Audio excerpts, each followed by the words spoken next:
lo que pasa en tu centro de salud, ¿sabes? Si tú trabajas en el hospital Pérez Carreño, es diferente a lo que pasa aquí en el hospital universitario.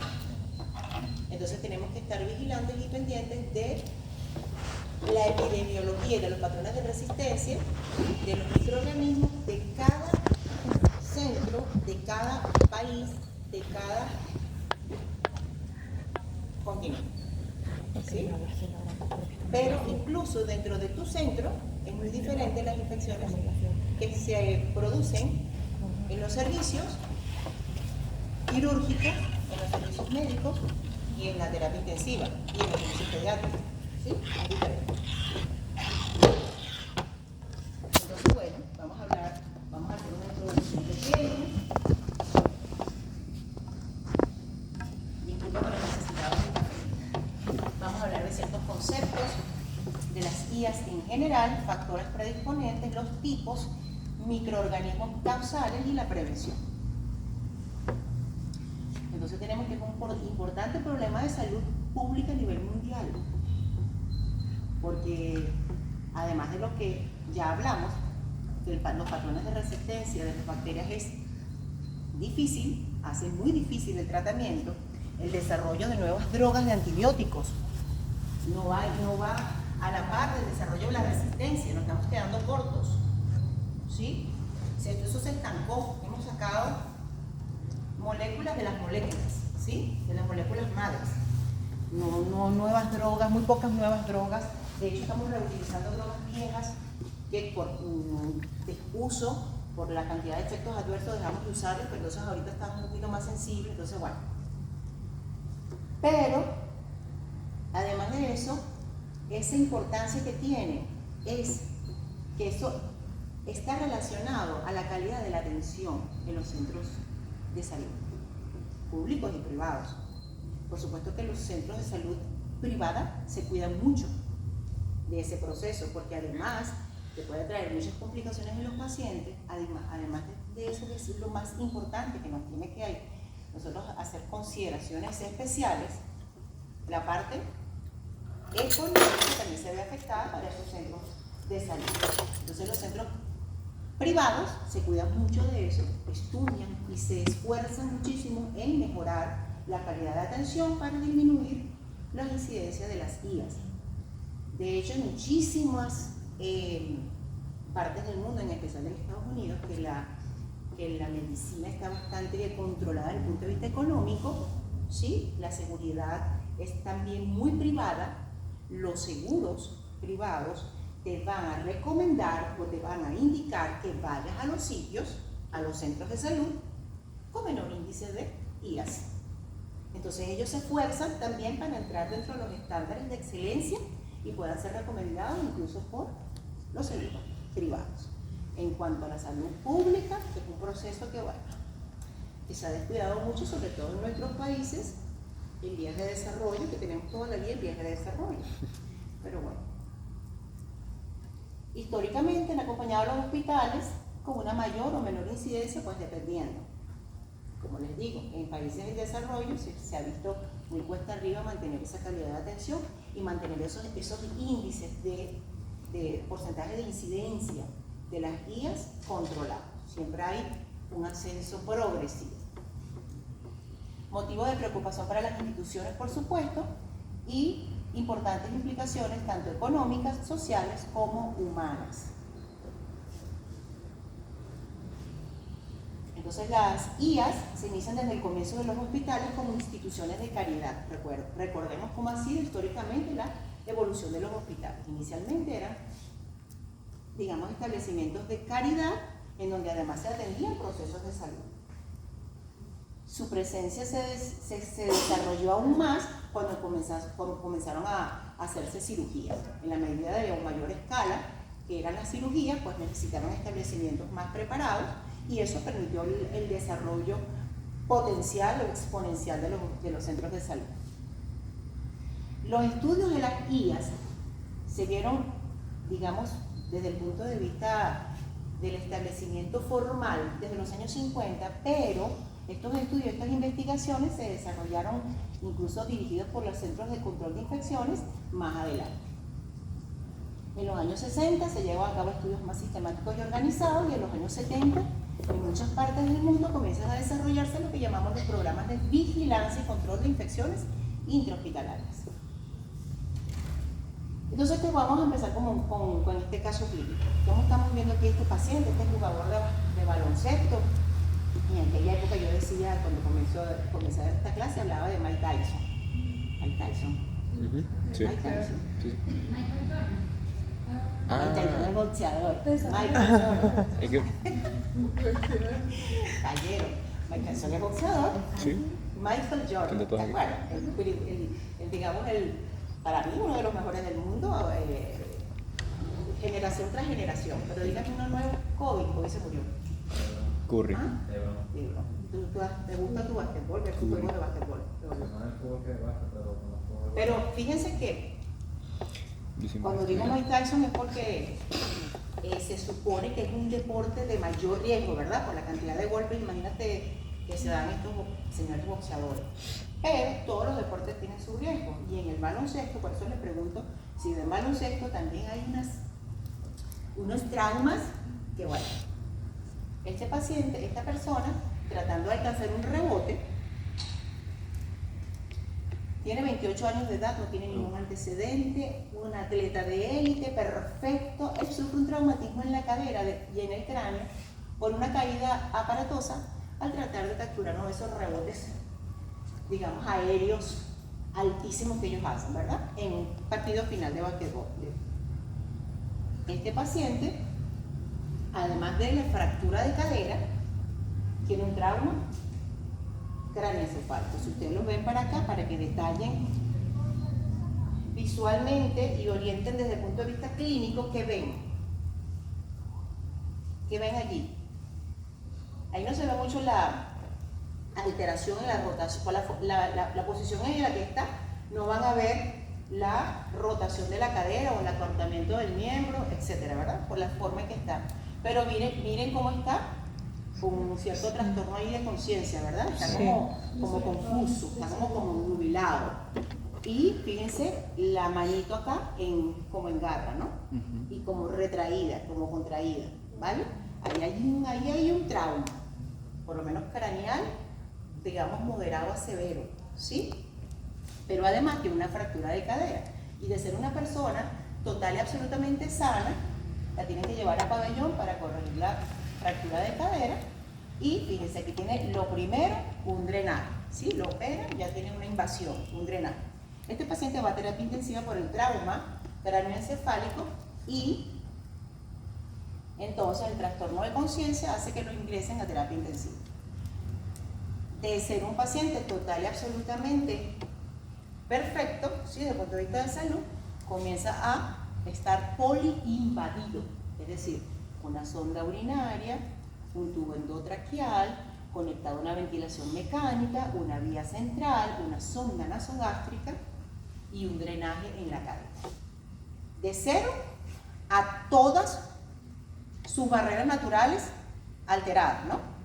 Entonces, esto hace que este paciente tenga una predisposición, independientemente de su capacidad inmunológica, una mayor predisposición a sufrir una infección asociada a la atención de salud por múltiples vías, ¿sí o no? Entonces, cuando un paciente llega a la institución hospitalaria, esto puede pasar y dependiendo de cada institución, todos esos monstruitos infecciosos van a estar como que a la espera y al acecho, ¿vale? Pero ¿quiénes somos los que hacemos realidad este sueño de estos microorganismos de adueñarse de este paciente? Un personal de salud, ¿sí?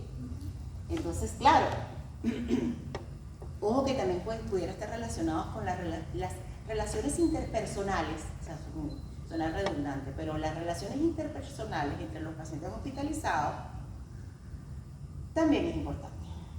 Digo yo que cuando estamos aquí presentes, todo el personal de... Tienes mucho calor, ¿verdad?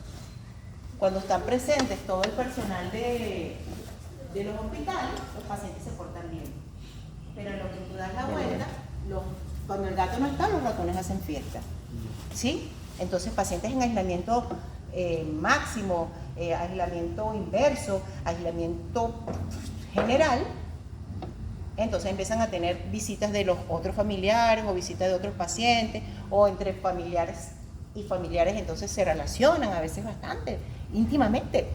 Entonces, bueno, puede pasar eso. No solamente con el personal de salud, sino que la transmisión pudiera ser por otros elementos, por otro tipo de interacción. Entonces, conceptos. Son infecciones adquiridas durante la estancia en un hospital. No se encontraba presente en el momento del ingreso del paciente ni en incubación. Por eso tienen que saberse los periodos de incubación de las enfermedades. ¿Sí? Incluyen las que se manifiestan hasta un mes después de haber estado hospitalizado. O sea que hasta un mes después, sobre todo si se trata de una prótesis, tienes que considerar que pueda tratarse de microorganismos de la institución. Como dijo ella, siempre tenemos que estar vigilantes por la resistencia bacteriana. Además, el personal de salud, los estudiantes, los visitantes, o sea, si el paciente, si los familiares de un paciente están constantemente allí, recuerden que la microbiota en 48 a 72 horas se recambia por la microbiota colonizante del centro hospitalario. Entonces, estos familiares, estos visitantes que pernotan también en el centro, también cuando tienen una infección, tienen que considerar los microorganismos de la institución. Y el personal de salud, pues, por supuesto. Ay, mira, aquí se fue. Por lo general, esta infección, por supuesto, es diferente a la enfermedad o la patología con la cual ingresó el paciente. ¿Sí? Es diferente. Los sinónimos: infección intrahospitalaria, infección nosocomial, o como lo llamamos actualmente, IAS, infecciones asociadas a la atención de salud. ¿Por qué han cambiado los nombres? Yo pensé que le había quitado ¿sabes? El movimiento. Porque, fíjense, eso se daba antes del COVID, antes de la pandemia. Ya se daban los tratamientos ambulatorios controlados por el personal de salud, lo que se llama terapia ambulatoria o terapia domiciliaria. Hay unidades de tratamiento ambulatorio, se utilizan, por ejemplo, en los pacientes con quimioterapia, pero que están muy estables, y los controlan y les colocan su quimioterapia en el centro, en la unidad de tratamiento ambulatorio, y se van para su casa. Como también que se alcanzó su máximo repunte la atención domiciliaria, alcanzó su máximo repunte en la pandemia de COVID.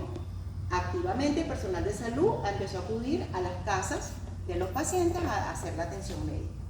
Entonces, además, tenemos que considerar a los pacientes, por ejemplo, que se encuentran en los ancianatos o en las salas de cuidado, digamos, general, orfanatos, ancianatos, todas esas personas que se encuentran bajo protección de personal de salud.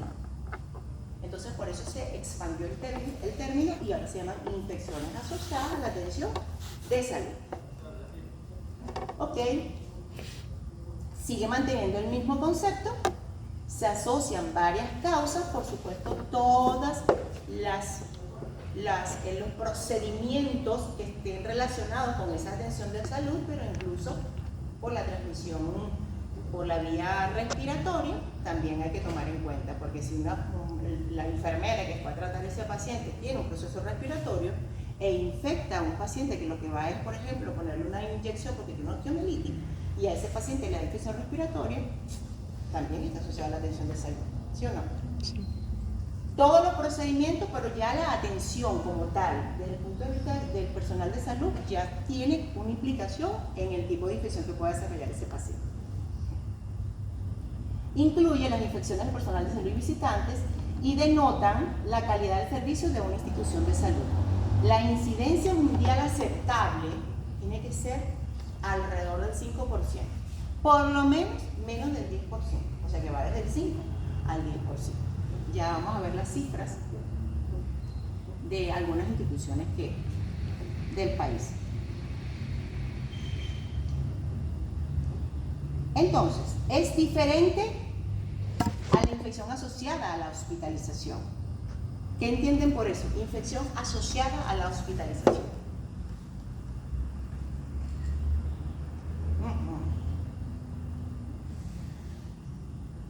Viene por una fractura, pero yo te estoy examinando y detecto que tú tienes una infección de piel y partes blancas. O te detecto que estás empezando una infección respiratoria. ¿Sí? Pero tu motivo de hospitalización fue tu fractura. Entonces yo, motivo de consulta, la caída con el traumatismo, con la fractura, ¿verdad? Infección asociada, la neumonía que venía ya incubando o que ya la tenía los síntomas al momento de la evaluación. Entonces esta es una infección asociada, ¿sí?, a la hospitalización, ¿vale? No relacionada con la hospitalización. Bien, ya. Magnitud del problema, bueno, afecta a uno de cada 10 o 20 pacientes, dependiendo, por supuesto, de la serie de casos estudiados a nivel mundial. 2 millones de IAS y 100.000 fallecidos por año. Eso es un impacto, una mortalidad importante a nivel mundial. Eso le da la magnitud del problema. La letalidad puede llegar en neumonías al 14% y en bacteriemias al 22%, es decir, que tiene una alta implicación en la mortalidad de estos pacientes. Es decir, si los pacientes fueron por una causa no mortal, al infectarse dentro del hospital, tiene hasta un 20% de probabilidad de fallecer por esa infección intrahospitalaria, por esa IA. ¿Sí? ¿Cuál es la importancia de esto? Porque, o sea, que además de la afectación y de todas las limitaciones del paciente, y que además tenemos altos costos de salud, aumentamos los costos de salud, que no es lógico, por ejemplo, en ningún lado, pero que en los centros hospitalarios públicos afecta muchísimo porque baja, digamos, a disminuir o a limitar los recursos para otros pacientes o para estos mismos pacientes por la cantidad de recursos que se pierden. Pero ¿qué pasa? Que en los países desarrollados, ya dijimos que del 5 al 10% de la incidencia, en las vías de desarrollo es 2 a 20 veces más alto en relación a los otros países, pudiendo afectar hasta un 25% de los pacientes. Es decir, que es muy alto en nuestros países. Y en las unidades de cuidados intensivos, fíjense que puede llegar al 30%, porque ya esos pacientes están poliinvadidos, ¿sí? Y a veces pasan mucho tiempo hospitalizados, les cambia la microbiota, hay un mal uso de antibióticos, un uso exagerado de antibióticos, prolongado de antibióticos, barra la microbiota normal y empiezan toda la microbiota hospitalaria a hacer sus estragos. Y fíjense el porcentaje de mortalidad que tiene, 44% de mortalidad. Esto no se ve reflejado porque además de que no hacemos estudios, claro, porque no les conviene hacer estudios de incidencia, estudios de mortalidad. Además que no sabemos la cifra real, también depende cuando se van a hacer las investigaciones puntuales por X estudio epidemiológico, por X estudio de tesis o ascenso, etc. Trabajos de investigación normales, no de esos que van a salir publicados en ningún lado porque no te van a dejar. ¿Sí? Tampoco se puede reflejar porque cometemos el error los médicos de no hacer el reporte adecuado. Cuando un paciente está en cirugía, se infecta la herida quirúrgica, ¿verdad? Eso es una guía. Eso es una infección asociada a la atención de salud, porque es una infección de herida quirúrgica. Entonces ponen celulitis o infección de piel y partes blancas. Cuando tú vas a investigar, como IA no aparece. El hecho de que tú te tomes una vía periférica, el hecho de que tú tomes una vía periférica y hagas una flebitis, que hay madre de flebitis, ¿sí? Incluso con accesos del vaso sanguíneo, accesos, formaciones de pus, y flebitis con celulitis franca asociadas a la vía periférica, por ejemplo, es una flebitis. Y la flebitis no se la hizo el paciente solito ni se la hizo en su casa, ¿sí o no? Se la hizo por la intervención, el procedimiento médico. Entonces también es una IAS y eso no sale reflejado. Tienen un paciente que por la comida del hospital le dio diarrea y tú investigas todos los pacientes empezaron con un brote de diarrea y tienes parásitos e investigas al personal de la cocina y todos tienen parásitos, yo no sé si ese paciente tiene algún tipo de parásito, pero si coinciden con los que están en el personal de la cocina, pues es un brote parasitario y no sale reflejado. Entonces, fíjense el impacto que tiene, que esos porcentajes pueden ser mucho más altos. No tenemos a veces ni idea de lo que pasa. Vamos a ver. Entonces, bueno, tenemos a este pobre paciente que nosotros tenemos que tratar de cuidar de estos monstruos bacterianos. ¿Cuáles son los factores predisponentes para que ocurran las infecciones intrahospitalarias? Están relacionados con el paciente y sus defensas, el ambiente hospitalario y la combinación de los dos anteriores. Si yo tengo un paciente que tiene factores ya de entrada, es decir, pacientes que tengan alteraciones de la inmunidad celular, alteraciones de la inmunidad humoral, dada por enfermedades crónicas, por desnutrición, que es nuestro día a día, ¿verdad? O con otros procesos que me llevan al uso crónico de esteroides o de inmunomoduladores. Los inmunomoduladores disminuyen el efecto de tus citoquinas, por ejemplo, en los nuevos biológicos que se utilizan en oncología, en reumatología, etc. Entonces, estos pacientes tienen alteración inmunológica de base. Eso sumado a que este paciente en lo que llega a hospitalizarse a las 48-72 horas comienza el recambio de su microbiota por microorganismos hospitalarios. Además, que este paciente, dependiendo de lo que tenga, voy a tener una interrupción o una alteración de sus barreras naturales. Si además yo le coloco antibióticos donde voy a barrer su microbiota normal y tengo esta alteración inmunológica, este paciente tiene una muy alta susceptibilidad de tener un proceso infeccioso asociado o relacionado intrahospitalario, ¿sí? Este paciente, mientras mayor número de factores de riesgo tiene, mayor susceptibilidad, ¿sí? Todos los procedimientos que ustedes vayan a hacer, ¿cómo comienzan ustedes a hacer un procedimiento con ustedes que están en formación? Muy bien, pero ¿qué les he dicho yo? Cuando ustedes están en formación, la primera vez que usted va a hacer un procedimiento. Aprenderse el procedimiento. ¿Sí? Después usted se le pega al residente con el que usted está rotando, sea de medicina o sea de cirugía, y usted observa a la enfermera, observa al residente. Y en lo que a usted, como digan, usted está de banca, el que hace fútbol, banca, es que lo saquen para la cancha. Meta el gol, métalo. ¿Qué tiene que hacer usted? Sabe hacer el procedimiento. Y el día que lo saquen para la cancha, usted brilla. Se sabe el procedimiento porque no lo van a dejar de una. El residente le va a decir, ¿tú quieres hacerlo? Sí. Dime cómo es el procedimiento. Y usted se lo dice verbalmente. Ah, perfecto. Si no, te va a decir, Andy, léelo. Y después te va a dar un poco de tiempo más para que, sí, volver a tener esa interacción. Cuando te lo vuelva a preguntar, ya tú te lo sabes. Y cuando te digan, hágalo usted, ¿se puede equivocar? Sí, se puede equivocar. Pero ya es la primera vez que lo hace y de allí va a ir perfeccionando. Importantísimo. Yo sé que yo tenía un compañero de guardia que no podía con un paciente porque ya tenía una jeringa, un catéter, una cosa. Vamos a hacerlo. Y yo, usted no haga procedimientos a los pobres pacientes si no hace falta. Yo sé que quiere practicar, yo lo sé. Pero en la medida que usted haga procedimientos innecesarios, aumentar la probabilidad de que ese paciente se complique, de que ese paciente haga una IA. Yo sé que ustedes tienen que aprender, pero vayan perfeccionando su técnica y de verdad hacer a los pacientes que lo necesiten, ¿sí? Si necesito una vía periférica para un tratamiento puntual, para que le hagas una vía central, porque vas a practicar, no, ¿verdad? Si no necesita cateterismo, porque puede hacer toma de muestra de orina, él solito, ¿para qué? Entonces, bueno, en la medida que aumenten estas intervenciones, estos procedimientos, van a aumentar la probabilidad del paciente. Por supuesto que el paciente con heridas extensas y con quemaduras, imagínate los pacientes que tienen superficie corporal bien amplia con escaras por quemadura.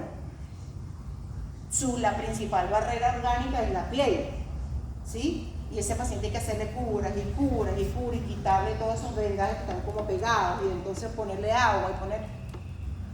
La susceptibilidad de ese paciente es altísima a sufrir infecciones asociadas a la atención de salud.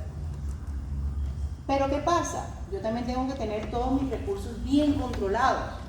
Tengo que tener todos mis aparatos estériles, todos mis elementos o instrumentos también a tope en cuanto a esterilización, y todo lo que es desinfección o esterilización del ambiente hospitalario, sobre todo los ambientes hospitalarios donde se hacen procedimientos.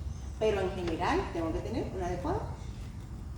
un adecuado control del ambiente hospitalario. Si no ocurre eso, entonces voy a aumentar la probabilidad o la incidencia de IAS en ese centro. Entonces fíjense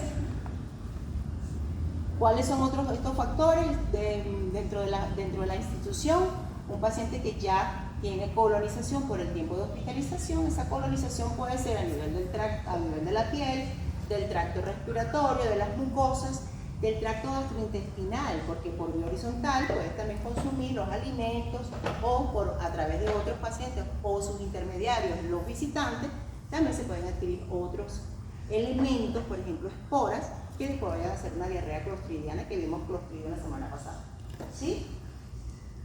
Pero también los equipos de ventilación mecánica, los equipos catéteres, escala, agujas, todo para la terapia intravenosa, las fuentes aéreas, los equipos de instrumentación en urología, los cuidados del piso, paredes, enseñar equipos descartables, y lo que está aquí de último, pero que es el principal elemento controlador y el principal elemento que nosotros, aunque no hagamos todos esos procedimientos, yo puedo aportar una mayor calidad de atención. Yo no estoy para hacer procedimientos porque estoy en una consulta ambulatoria. Lavado de mano. Atención, que hay personas. Vamos a hablarle primero de la parte institucional. ¿Cómo les digo esto? La vida nos ha llevado a este deterioro económico, ¿verdad? Y la fuga de los elementos hace que la atención en los hospitales sea de muy mala calidad. Y ojo, que no se puede ventilar, por eso que a veces no me gusta ni ventilar. Porque claro, estas son cosas que uno no tiene por qué ponerse porque uno le aburren esas cosas. Pero aquí se han presentado brotes, por ejemplo, a nivel neonatal de cándida, por ejemplo, porque con el mismo lavan con Hertex.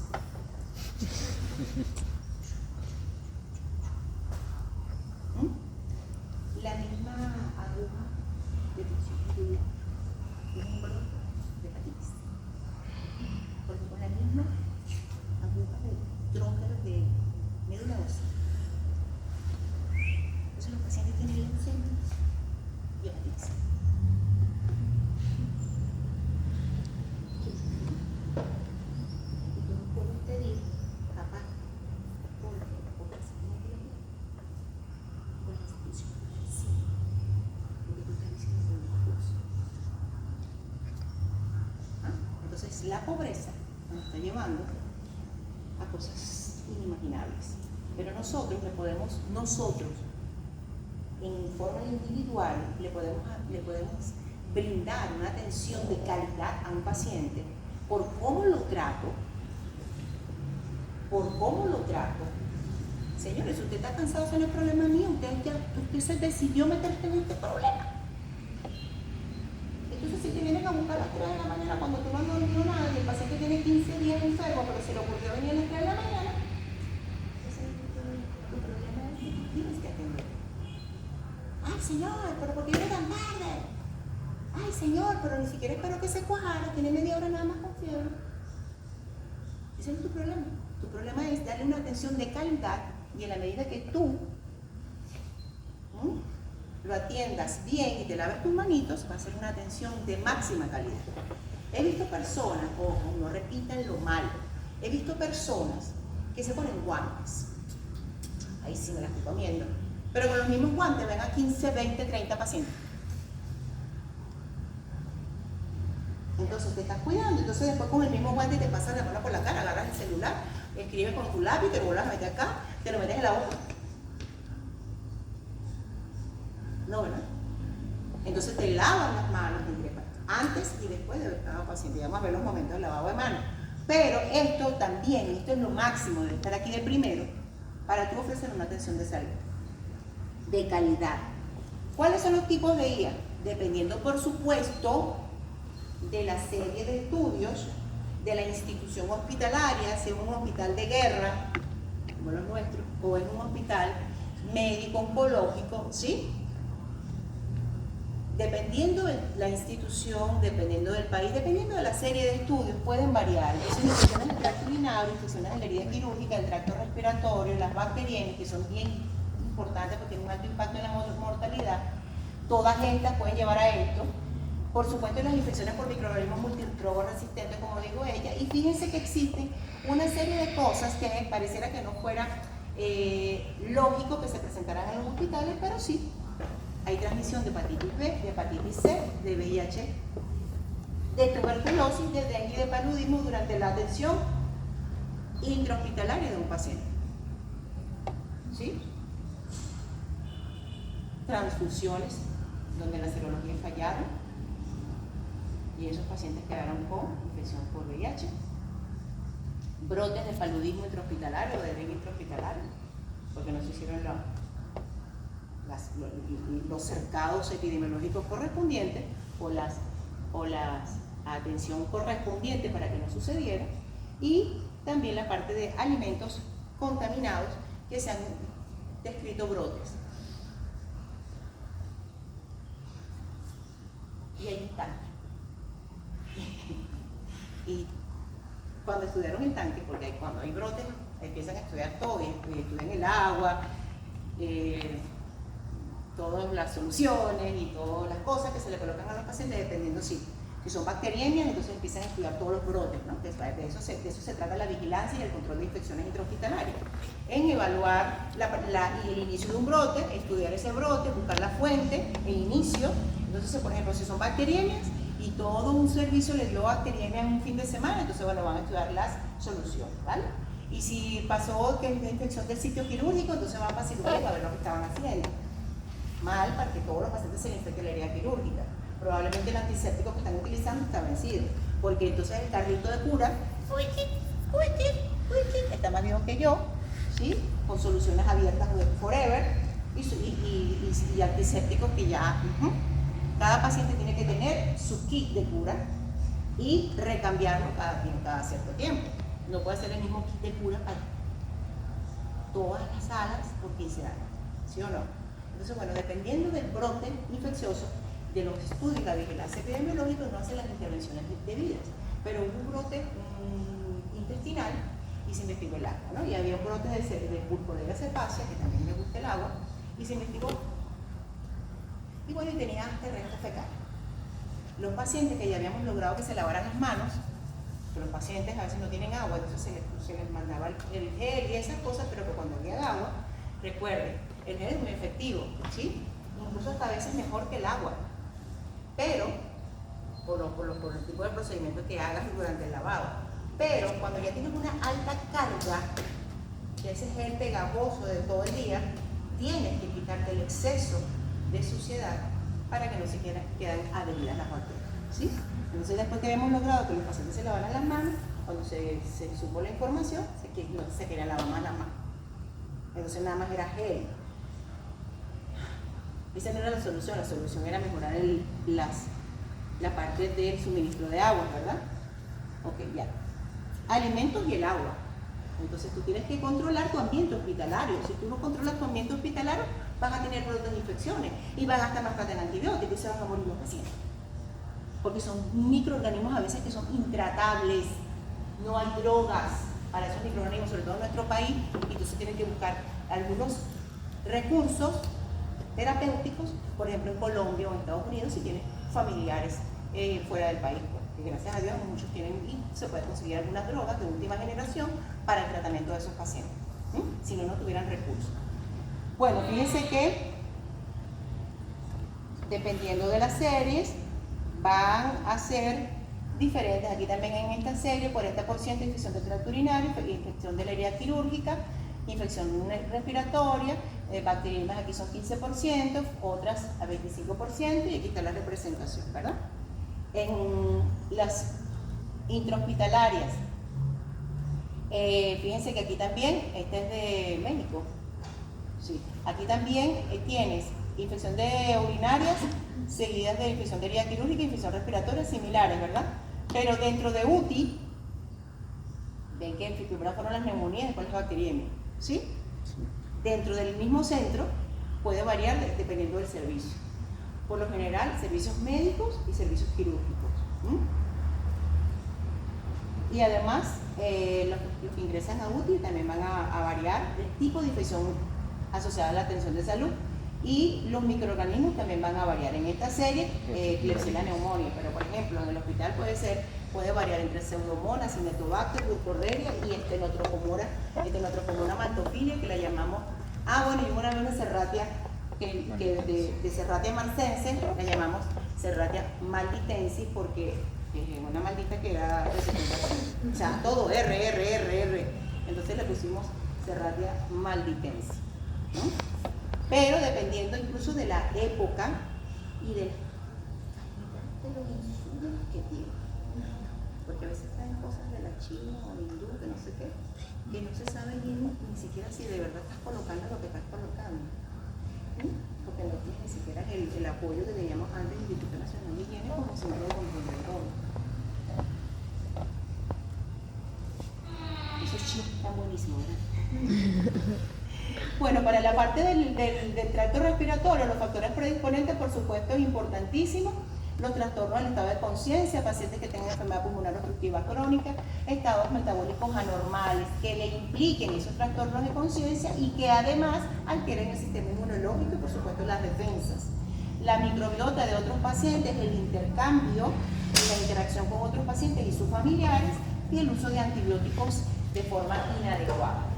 También la utilización de equipos respiratorios mal esterilizados, mal utilizados, ¿sí? A veces entonces con la misma... No. Ok. ¿Cuáles son los microorganismos más frecuentes? Las bacterias, pero también los hongos. Decimos, por ejemplo, que las bacteriemias son importantes, pero el uso prolongado de antibióticos, existe una predisposición para que ocurran las candidemias dependiendo de si ese paciente tiene largo tiempo hospitalizado o una estancia prolongada de terapia intensiva, uso prolongado de antibióticos, una cirugía abdominal, nutrición parenteral total, le dan un score bien alto para una candidemia. Entonces los hongos también son importantes. En los centros donde hacen remodelaciones, también puede producir infecciones asociadas a tracto respiratorio, ¿sí? Porque entonces ese hospital tiene 250 años, yo lo voy a romper, pero no le voy a dar de alta a los pacientes, ¿verdad? Entonces, aspergillos también. Pero como ya les comenté, virus y parásitos también pueden estar implicados en brotes nosocomiales. Ya se los comenté anteriormente, vamos más rapidito para que ustedes se vean. Los patógenos bacterianos, por supuesto que fíjense que allá era Klebsiella en aquella serie mexicana, en esta Staphylococcus aureus, Staphylococcus coagulosa negativo, como dijo él, excelente. Estos eran los microorganismos. En el Hospital Universitario de Caracas se hacía un boletín de resistencia, donde se ponían la incidencia, los porcentajes de incidencia de las guías, se ponían los microorganismos y los patrones de resistencia de esos microorganismos, y todo el hospital estaba enterado de lo que sucedía, y a la hora de colocar una antibiótico-terapia empírica mientras esperas el resultado de los estudios microbiológicos, tú podías decidirlo a través de ese boletín de resistencia. Era cool, pero tiene como varios años que no, porque el apoyo del laboratorio, el apoyo de las industrias farmacéuticas, es decir, el apoyo económico externo era importante y eso no se produjo. Entonces estamos como desde el 2000, antes de pandemia, 2017, que fue cuando hubo el declive horrible en Venezuela, más o menos sin boletín de resistencia. Pero importantísimo porque esto varía, según el año, según la época, según el servicio, etc. Okay.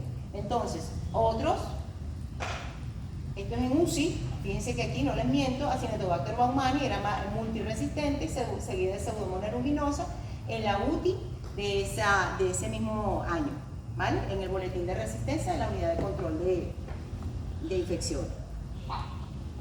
Los patógenos, bueno, como ya les comenté, los bacterianos aquellos, en hongos tenemos Candida en primer lugar como siempre, Aspergillus y también Pneumocystis jirovecii. Recuerden que la transmisión también es por vía inhalatoria y también los pacientes pueden estar en estado de portador, igual que los médicos, igual que el personal de salud, y transmitirlo de forma horizontal a los pacientes.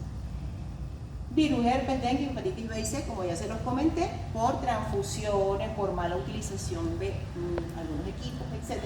El parásito plasmodium, se llegó una época en que, también por la deficiencia de jeringas, se hacía antes para, cuando te ponen la vía periférica, que le ponen el obturador, se hacía como un coagulito, entonces tú le colocabas un poquito de parina para permeabilizar la vía.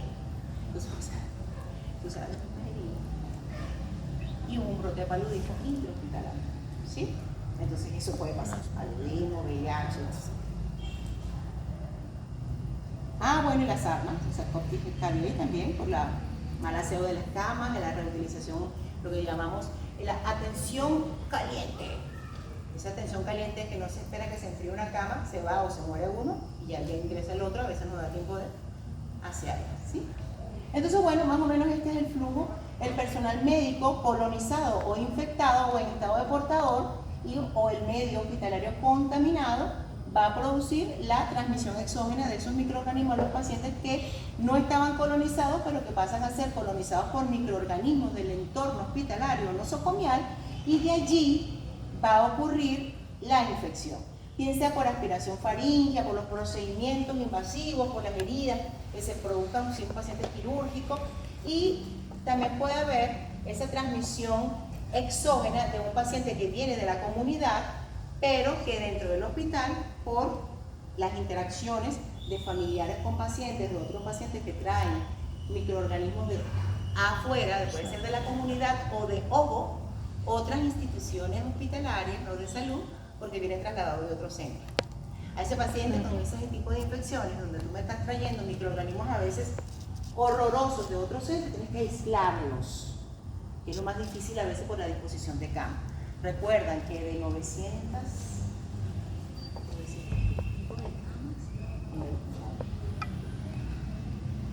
quedan como 250 activas. Entonces, bueno, cuando traemos pacientes trasladados, tenemos que tratar de aislarlos. Ok, vamos a ver qué más. Bueno, ya saben todas esas situaciones que pueden ser predisponentes. Los pacientes, por supuesto, que tienen múltiples factores de riesgo, van a tener mayor susceptibilidad. Y mientras más procesos invasivos le haga, o haya que hacerlo, porque a veces no es que te lo quieras hacer, sino que hay que hacérselo, mayor predisposición también para que desarrolle una herida. Entonces, se desarrollaron en los centros de salud, tanto públicos como privados, salió incluso en Gaceta Oficial hace mucho tiempo, los centros o las comisiones de control de infecciones, de control de infecciones intrahospitalarias. Y ellos sacaron, por supuesto, que esto es más amplio, ya se los voy a mostrar, esto es súper más amplio, pero dentro de las medidas de prevención de mayor impacto, la higiene de manos, en primer lugar. La medida costo efectiva fundamental que hay que implementar y que hay que vigilar, porque ocurre que las enfermeras que forman parte de los comités de infecciones tienen un arduo trabajo, porque van con los médicos, no sé qué, las enfermeras con los médicos, dan las charlas, se hace la explicación, se profundizan y se actualizan técnicas de prevención, y en lo que dan la vuelta todos otra vez bailan encima de los pacientes en el piso, salen al pabellón, entran al pabellón, utilizan las cosas para ahorrar. Entonces, a veces no, hay que tener una vigilancia exhaustiva para que pueda ejercer el control, y a veces, por ejemplo, está el rechazo. Esas enfermeras a veces se la ven negras porque cuando vuelvan al servicio, ay, ya viene esta, ay, enséñame a lavar las manos, qué fastidio, ¿sí? Entonces hay rechazo. Pero es la medida costo efectiva más importante y fundamental.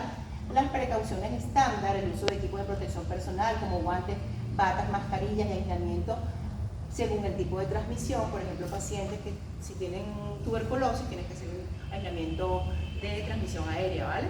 Si tienes un paciente que tiene un microorganismo multidrogo resistente, tienes que hacer aislamiento de lavado de manos, de contacto, aislamiento de contacto, ¿sí? Un paciente que es inmunosuprimido, que está en quimioterapia, en aislamiento inverso, ahí es donde no puede entrar en el vestido de astronauta, no puede ver ese paciente, y el familiar también tiene que tener mucho cuidado. Existen varios tipos de aislamiento y se determina según el proceso de cada paciente.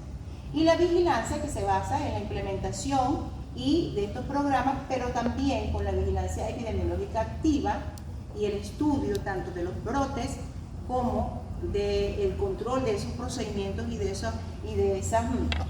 esos programas, como también de la resistencia bacteriana, como se hacía, por ejemplo, antes con los boletines de resistencia. En la prevención tengo que controlar todos los elementos que utilizo para la invasión de los pacientes. No solamente los instrumentos, los fluidos, por supuesto que tengan un control de calidad, que yo sepa lo que estoy colocando, que se haga la preparación en un área acorde, porque por ejemplo se estudió incluso que tú tenías, estas enfermeras tenían en sus unidades de preparación de los medicamentos, ¿sabes? Que tienen sus salitas para preparar los medicamentos para luego ir a colocárselo a cada paciente. Entonces los preparaban al lado del lavamanos. Y cuando abrían el lavamanos, venía otro compañero a lavar el lavamanos, las gotitas de agua saltaban a la bandeja de tratamiento. ¿Y adivina quién le encanta el agua? Pseudómonas. Y entonces, imagínate tú con el agua, entonces también con glucógeno. ¿Sí? Eso tiene que estar como más de 20 metros para allá. No lo puedes tener al lado del lavamanos. Todos esos detalles hay que cuidarlos. Y hay las enfermeras que le encanta preparar su broma al lado. Entonces, control de instrumentos, el control de los fluidos, por supuesto, evitar botellas abiertas o reutilizadas, no. Y que tengan buen control de calidad, que a veces no ocurre. Evitar el uso innecesario de antibióticos, tratar la infección con criterio clínico y de laboratorio, no tratar por tratar. No tratar de manera empírica sin tomar en cuenta la epidemiología de esa institución. Por supuesto, tener criterios del tiempo de colocación de antibióticos. Actualmente, mientras más corto el esquema de antibióticos, mientras más controlado, más limitado y más corto el tiempo de tratamiento, es mejor. De hecho, tratamientos más largos se asocian con mortalidad, con mayor mortalidad. Estudiar, hacer el despistaje y controles de los pacientes que están en estado de portador, por ejemplo, estado portador de estafilococo, y que sea la enfermera de pabellón, y entonces que usa la mascarilla por aquí. Entonces, por ejemplo, los retenes, las salas de maternidad y el quirófano no pueden estar pacientes con estado de portador. Lo que ustedes siempre dicen, asepsia y antisepsia, hay que hacerla bien. Y tanto la parte de la utilización de productos antisépticos adecuados para cada paciente, también la asepsia de los instrumentos y de los ambientes hospitalarios. El cuidado del paciente, fíjense, lavado de manos antes y después de examinarlo, cuidar la técnica de invasión que usted va a hacer, evitar, hacer una buena técnica para evitar la flebitis, dar las instrucciones al familiar para que lo movilice y evitar las úlceras de presión de decúbito, la colocación de la cervical del paciente que evite que haga broncoaspiración, la limpieza cuidadosa de las heridas, y bueno, recordar entonces con todo lo que hemos visto, hasta ahorita, cuáles son las 10 principales fuentes de infección que ustedes captaron. Las 10 principales fuentes de infección. Aureus. Fuentes. Ah, fuentes. Procedimientos más utilizados. Agua. Personal de salud. Bueno, en resumen, se lo pregunté en el examen, lo tienen que saber, es muy difícil. Sus 10 dedos son sus 10 principales fuentes Wow. de infección. Obra. Si usted es excelente médico, estudia todos los días y está actualizado en todas las técnicas y en todo el conocimiento médico, pero usted no se lava las manos, usted es un médico y va a matar a los pacientes. 5 momentos antes de ver al paciente, antes de realizar cualquier procedimiento, después de tocar al paciente, de tocar cualquier elemento que esté en contacto con el paciente o después de haber tocado cualquier cosa del ambiente de la habitación del paciente. Y si usted tocó al familiar del paciente, también se lava las manos. Y si usted no fue, no lo tocó porque lo tocó, fue su residente, pero agarró la historia, también se lava las manos. Y si usted nada más hizo así para ver la herida quirúrgica con las manos asquerosas y sin guante, ay, para ver la herida, no le voy a decir nada, pero no lo debe hacer. Fíjense que acá los 5 momentos señalan las 5 oportunidades para el lavado de las manos que se presentan en el entorno del paciente. Esto que se ha estudiado, se ha dicho, se ha repetido, cuando tú le haces el planteamiento y haces la intervención y haces el estudio y haces todo, puede alcanzar una adherencia del 15.25%, pero que tú, cuando tú te alejas un ratico, esa adherencia al lavado de la mano, del procedimiento adecuado, no te vayas, ya vamos a terminar. No sé qué es esto, pero vamos a ver. Bueno, porque lavarse las manos, ya ustedes saben, ¿quiénes tienen que lavarse las manos? Todo el mundo. ¿Con qué lavarse las manos? Con agua y jabón, en su defecto solución alcohólica. Solución alcohólica altamente efectiva porque mejora la adherencia al proceso, ¿vale? Pero después de múltiples lavadas con el alcohol, tienes que lavarte para quitar el exceso de suciedad. De hecho, tú usas alcohol, cuando te lavas las manos, petróleo. Y tú dices, ay, no, lo estoy haciendo muy bien.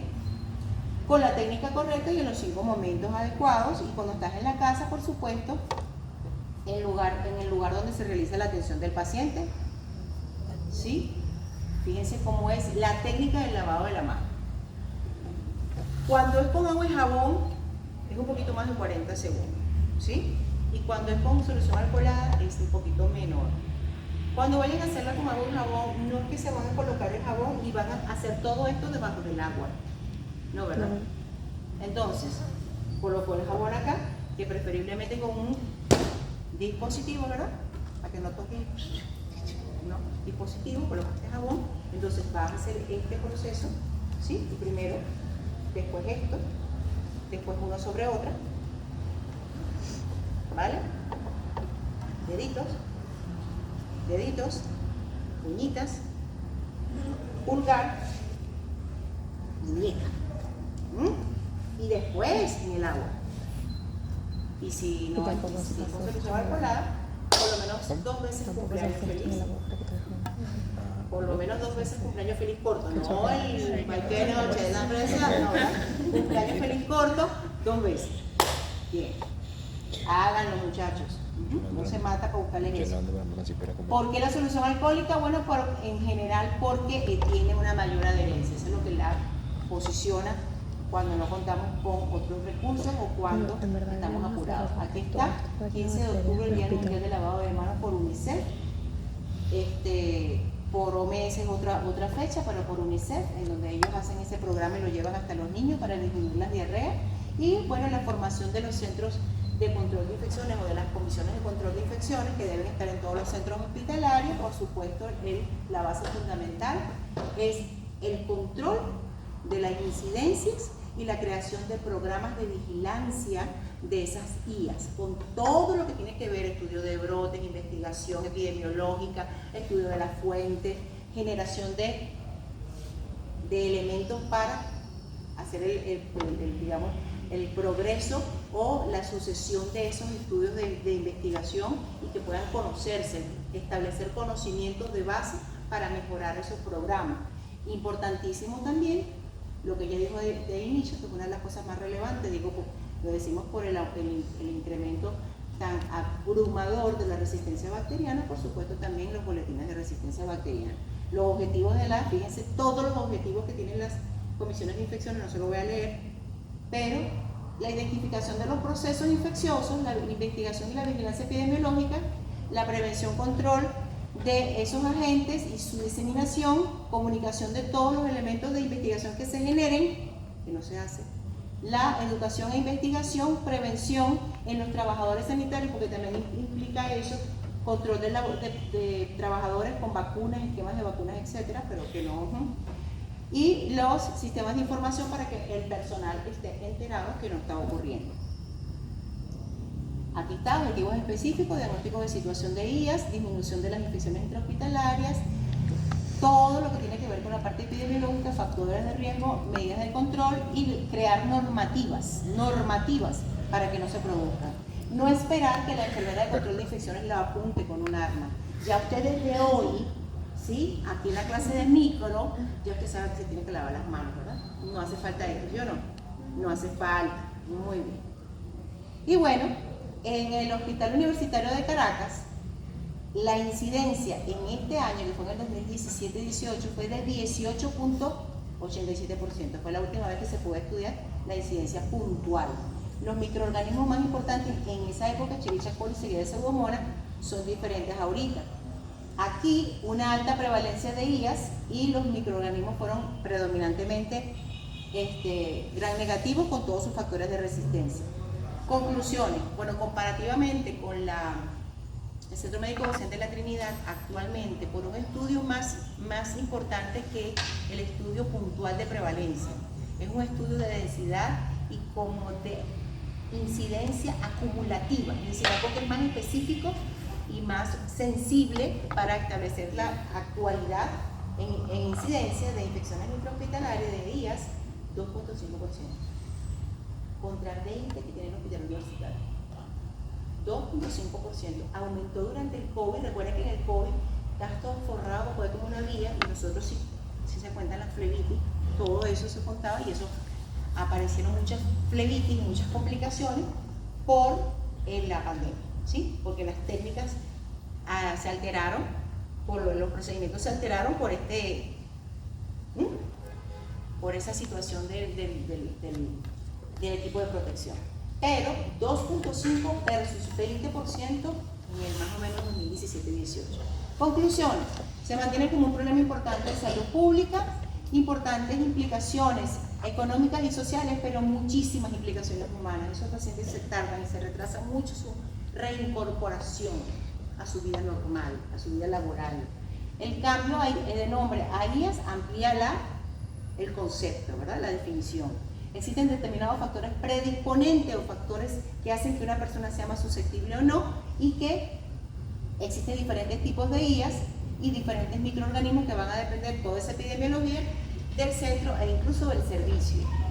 Se han desarrollado estrategias y normativas para el control de IAS. Es importante la creación de comités de control en todos los centros de salud públicos y privados, y la relevancia y el impacto que tiene el lavado de la mano para la prevención de las IAS. Manos limpias salvan vidas. Lávense las manos, muchachos, por favor.